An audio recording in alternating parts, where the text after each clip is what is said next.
नमस्कार किसान भाइयों, आज हम बात करने वाले हैं लहसुन की फसल में जलेबी रोग क्यों आता है और साथ ही साथ बात करेंगे जब आपकी लहसुन इस तरह से मुड़ जाती है, पत्तियां इस तरह से बेजान हो जाती है, तना तो उसका मोटा रहता है लेकिन लगता है इसमें कोई दम नहीं, बिल्कुल हल्का पुल्का हो जाता है, इधर उधर लटकने लग जाता है, क्योंकि भी यही हालत होती है। इस बारे में भी बात करेंगे। स्वागत है आपका मेरे चैनल किसान भारत की जान पर। किसान भाइयों, वीडियो देखने से पहले चैनल को सब्सक्राइब कर लीजिए, वीडियो को लाइक और हाइप करना ना भूलें। साथ ही साथ शेयर भी कर सकते हैं इसे फेसबुक, व्हाट्सएप आदि प्लेटफॉर्मों पर। किसान भाइयों, जैसे कि आप जानते हैं कि लहसुन की फसल में आज हम बात करने वाले हैं जलेबी रोग। जलेबी रोग क्या होता है? तो जलेबी रोग तो आप सभी जानते हैं, अलग अलग क्षेत्रों में इसे अलग अलग नाम से जाना जाता है, जैसे कि कूंडलिया रोग, जलेबी रोग और बांकड़िया। कहीं कहीं पे इसे बांकड़िया के नाम से भी जाना जाता है। तो ये क्यों आता है? तो किसान भाइयों, पहले हम इस जलेबी रोग के कारण और निदान के बारे में बात कर लेंगे। फिर उसके बाद हम बात करेंगे लहसुन की ऐसी स्थिति जब हो जाती है, टेढ़े मेढ़े पत्ते, जैसे कि बेजान लहसुन हो जाती है, मोटा तना होने के बावजूद भी, और ना ही इसमें पीलापन आता है, लेकिन इस तरह से लगता है कि ये बेजान है। इसके बारे में भी हम बात करेंगे।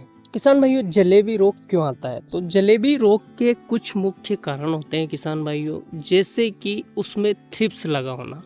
कभी कभी थ्रिप्स के कारण भी जलेबी रोग आ जाता है, क्योंकि थ्रिप्स लहसुन की पत्तियों की नसों को काट देता है, जिससे पत्तियों में समान रूप से पोषक तत्व नहीं पहुंच पाता। कुछ नशे में पोषक तत्व नहीं पहुंच पाता, तो इसी दशा में लहसुन में की पत्तियों में टेढ़ा मेढ़ापन आ जाता है, मुड़ जाती है जलेबी की तरह, इसलिए इसे जलेबी रोग का नाम दिया जाता है।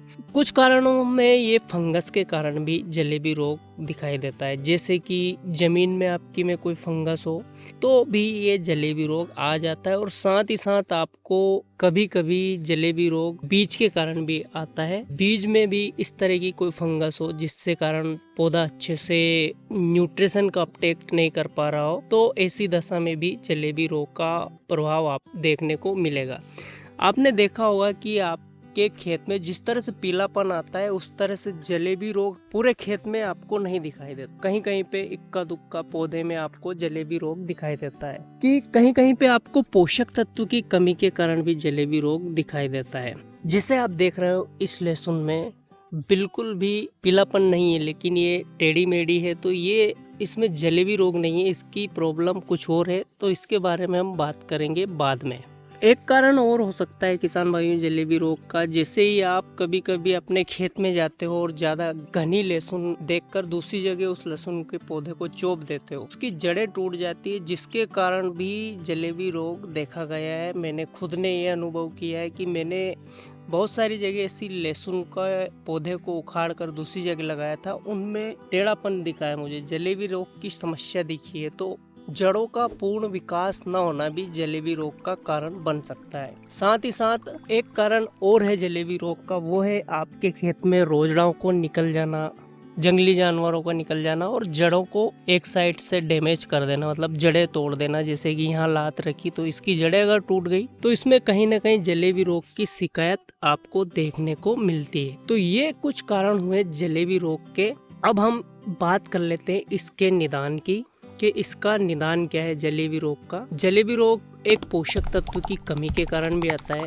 कभी कभी आपने देखा होगा कि लहसुन में इस तरह का टेढ़ापन आपको नजर आता है, लुंज पुंज अवस्था में आपको लहसुन देखने को मिलती है। आप सोचते हैं कि इस तरह का जो टेढ़ापन है कोई बीमारी आ गई है, या पर्पल ब्लोच है, या डाउनी मिल्ड्यू है, बल्कि ऐसा नहीं है। ये लुंज पुंजपन जो आता है वो पोषक तत्व की कमी के कारण आता है, जिसे हम बोल सकते हैं कैल्शियम। कैल्शियम की कमी के कारण पौधे में बेजानता आती है, मतलब पौधा तो हरा बना रहेगा लेकिन आपको लगेगा कि यार ये तो बिल्कुल बेजान है, बिल्कुल इसमें दमी नहीं है, जैसे कि इसकी पत्तियां आप देख रहे हो। ये तो ये कैल्शियम की कमी के कारण आता है। तो आज हम इन दोनों के बारे में बात कर रहे हैं। एक तो कैल्शियम की कमी के कारण जो पौधे में इस तरह की अवस्था हो जाती है, और साथ ही जलेबी रोग। तो अब हमने कारण तो आपको बता दिए, लेकिन अब हमें इसके उपचार में क्या क्या दवाई लेनी चाहिए, कौन कौन सा पोषक तत्व लेना चाहिए, के बारे में भी बात कर लेते हैं किसान भाइयों।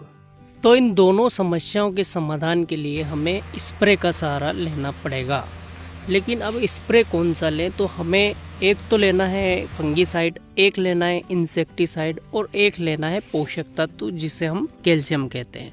तीनों का आपको स्प्रे लेना है और स्प्रे करना है और साथ में मिलाना है आपको चिपको। अब देख लेते हैं आपको फंगीसाइड कौन सा लेना है, क्योंकि फंगीसाइड की बहुत सारी रेंज है, मार्केट में बहुत सारे फंगीसाइड है। जैसे कि आप ले सकते हैं कोनिका, धानुका कंपनी का कोनिका एक फंगीसाइड आता है। इसमें टेक्निकल होता है कॉपर ऑक्सोक्लोराइड 45% और साथ ही साथ कासुगा माइसिन इसमें 5%। ये फंगीसाइड कॉन्टैक्ट और सिस्टमिक बेस पर काम करता है और साथ ही साथ बैक्टीरियल डिसीज के लिए भी काम करता है, तो इसे आप ले सकते हैं। या फिर इस तरह का टेक्निकल आपको कोई भी दूसरी कंपनी में मिले तो वो भी ले सकते हैं। जरूरी नहीं कि आप कोनिका ही ले, किसी दूसरी कंपनी का सेम टेक्निकल में आपको मिलता है तो आप वो भी ले सकते हैं। रोज रखना है आपको 1.5 ग्राम प्रति लीटर पानी के हिसाब से, 1.5 से 2 ग्राम प्रति लीटर पानी के हिसाब से इसका स्प्रे करना है। साथ ही साथ आपको लेना है एक इंसेक्टिसाइड मतलब कीटनाशक, जो कि आपकी लहसुन की फसल में थ्रिप्स लग गए होंगे कुछ। कभी कभी थ्रिप्स के कारण भी हमें बांकड़े रोग, जलेबी रोग देखने को मिलता है, तो ये थ्रिप्स के लिए भी काम करेगा। तो इसमें साथ ही में मिलाना है हमको एक कीटनाशक के रूप में आप ले सकते हैं गाढ़ा केमिकल का पॉलिश, जिसमें टेक्निकल होता है वो फिप्रोनिल 40% आपको मिलेगा और इमिडाक्लोरपिड आपको इसमें 40% मिलेगा। सिस्टमिक और कॉन्टैक्ट बेस पे ये काम करेगा, जो कि थ्रिप्स और बाकी जो कीट होते हैं उनके लिए बहुत ही अच्छा काम करता है। तो इसको आप ले सकते हैं। महंगा जरूर है लेकिन काम करके भी उतना ही ये देगा। आप इसकी डोज आपको रखना है 50 से 60 ग्राम प्रति एकड़। अब जब भी ग्राम प्रति एकड़ में आप डोज बनाते हो तो आप जितनी एकड़ में जितना पंप लगाते हो उतने ग्लास से आप डोज बना ले, घोल ले, तो बहुत ही अच्छा रिजल्ट आपको मिलेगा। क्योंकि कम ग्राम में आप नापोगे किसी चीज से, तोल तो सकते नहीं, नापोगे तो ज्यादा कम हो सकता है। इससे अच्छा है कि घोल बना लीजिए। जैसे कि एकड़ में आपको 5 पंप लगाना है, 6 पंप लगाना है, तो 6 गिलास घोल बना लीजिए और प्रति पंप में 1 गिलास डाल दीजिए, तो बहुत ही अच्छा कॉम्बिनेशन आप इस तरह से बना सकते हो। कैल्शियम के लिए आप ले सकते हैं एफएमसी कंपनी का केजबो ले सकते हैं। इसमें कैल्शियम 21% आएगा और जिंक इसमें आएगा आपका 1.5% और बोरॉन 0.1%। बहुत ही अच्छा प्रोडक्ट है, आप इसका प्रयोग कर सकते हो। या फिर कैल्शियम के लिए आप कैल्शियम नाइट्रेट डाल सकते हो 10 किलो प्रति बीघा के हिसाब से। लेकिन कैल्शियम नाइट्रेट थोड़ा टाइम लेगा काम करने में, क्योंकि इस तरह की अवस्था आपकी लहसुन में आ गई है तो फिर आपको तुरंत रिजल्ट के लिए स्प्रे करना पड़ेगा। तो आप केजबो का स्प्रे कर सकते हैं। या फिर बहुत सारी कंपनियां लिक्विड कैल्शियम का निर्माण करती है, उनमें से कोई एक आप ले सकते हैं कंपनी की दी गई मात्रा के अनुसार, तो आपको अच्छा रिजल्ट मिल सकता है। इन तीनों प्रोडक्ट को आपको मिलाना है। पहले 2 प्रोडक्ट है वो दानेदार रहेंगे तो उनको अलग अलग घोल लें, और जो लिक्विड कैल्शियम है वो तो लिक्विड की तरह ही रहेगा। तो इनको 2 को घोल लें अलग से और फिर घोल कर पंप में मिलाएं। और साथ ही साथ इनके साथ आपको एक काम और करना है, कोई अच्छा सा सिलिकॉन बेस्ड चिपको ले लें, तो जिससे क्या होगा कि ये पत्तियों से नीचे नहीं गिरेगा, पत्तियों पे पूरी तरह से फैल जाएगा। और साथ ही साथ आपको ध्यान रखना है कि स्प्रे करते समय आपको, सर्दियों का सीजन है तो ओस तो बहुत ही रहेगा, तो ओस पर स्प्रे ना करें, ओस खत्म होने के बाद स्प्रे करें, तो रिजल्ट आपको अच्छा मिल सकता है। धन्यवाद किसान भाई। वीडियो कैसा लगा?